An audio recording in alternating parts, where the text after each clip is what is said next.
само да показвам и хората сами да си правят изводите. Нещата от живота, от света, всичко. Малко. Всичко, което мен ме е впечатлило, предполагам, че ще впечатли и другите, защото аз съм човек като всички други.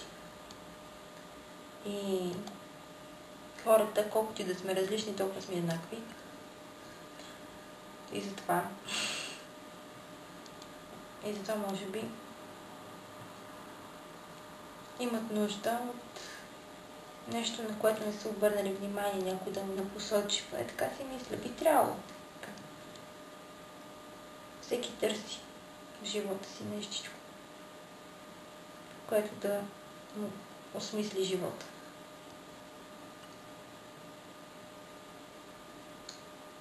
Значи, за да накараш някой да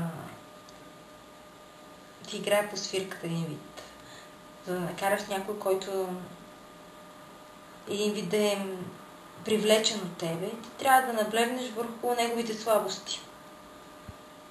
Нали така?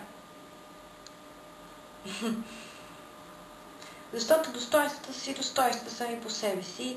Човек няма нужда, той има нужда да ги сподели, обаче няма нужда да надгражда. Докато когато имаш някаква слабост, ти се